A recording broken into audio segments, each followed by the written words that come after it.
Chapter 24. Even if you win a battle, as long as the enemy's got a heart that's beating and a brain that's working, you'd better be prepared for a counterattack. So for the rest of the weekend and the whole bus ride to school on Monday, I was getting ready for Claire and retribution. Claire was smart. She had friends, and she was going to find some way, I knew, to get back at me for scaring her and her brother.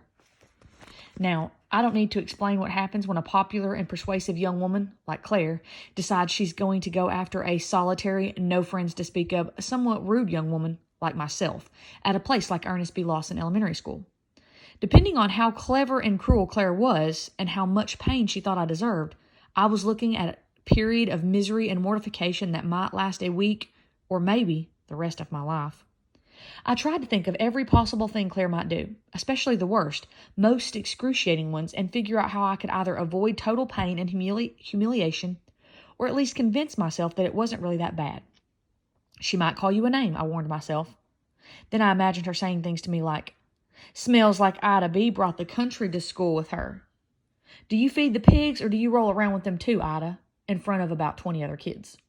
I practiced saying to myself, I don't care. I don't care if Claire says I stink in front of 20 kids. I don't care if they all laugh at me and make up bad names for me. And in my head, I just turned around and told her over my shoulder, "We don't have pigs, Claire." I imagined Claire accidentally, on purpose, tripping me as we lined up to go inside from the playground. So all of the classes going in and all of the classes going out saw me lying on the ground, flat on my face, with my arms and legs sticking out like a four-legged starfish, blood pouring out of my knees and elbows, and a bump the size of a melon coming out of my forehead. I don't care if everybody thinks I'm clumsy, I assured myself. Then I pictured myself being very careful and looking out for extended body parts wherever I went. I imagined about 276 different things Claire might do to me and how I might protect myself from utter and complete degradation in all 276 cases. Nobody, I thought, outplans me. When I walked into the classroom on Monday, I kept my head straight ahead like nothing was going on. But I scanned the room from the corners of my eyes back and forth like a minesweeper for Claire the Vengeful. I spotted her at her desk, and just at that moment the sides of both of our eyes met, locked, registered that the enemy was now within striking distance, and then looked away. I walked over to my desk. I discreetly checked my seat for sharp metal objects, and then the inside of my desk for chewed bubblegum, worms, or rotting vegetables. Nothing. I sat down and gave one eye and a half full of my brain to Miss W. and devoted the other eye and the stronger and more calculating half of my brain to the study of Claire. But the first part of the morning went by without incident, or even a hint of retaliation. Claire didn't make faces at me, or whisper to her friends and point at me.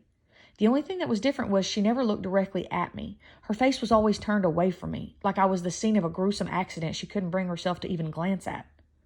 By 10:30, I decided that she was saving her wallop for recess, where there's the least adult supervision, the ability to quickly assemble a mob, and many tools for injury. I used the rest of the morning to draw a map of the playground and plan multiple escape routes. The safest spot was still my perch on the steps. If I sat a little closer to the ground,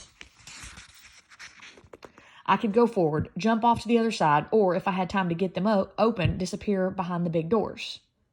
Miss W. did her usual check-in, and I almost didn't hear or see her. I was watching Claire so carefully using my peripheral vision. Then Ronnie stopped by, and for about the 100th time asked me if I wanted to play dodgeball. And for the 100th time I answered, "No thanks, Ronnie." But this time, instead of whispering it so nobody could hear me talking with somebody in a friendly way, I just said it out loud because I was so preoccupied. Ronnie sensed the change. "What are you doing?" he asked. "Nothing," I said irritably. "You're doing something." Now, if I was going to tell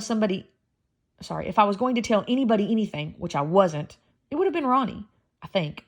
But if I had told him one little thing like, "I'm watching Claire," I'd have to tell him many medium and big things like why I was watching her and what happened over the weekend too.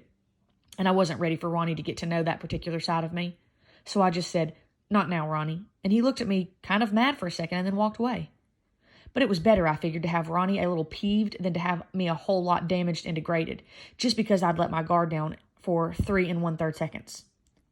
Claire toyed with me for all of recess, pretending to be up to nothing. By the time we went back to the classroom, I was so tired from watching and planning, I just wanted to put my head down on my desk and take a nap.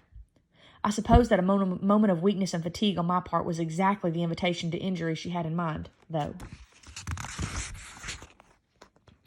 So I propped my head up on my arm, pinched my thigh about 8 times, twisted it hard once, and stayed awake for the rest of the Claire uneventful afternoon.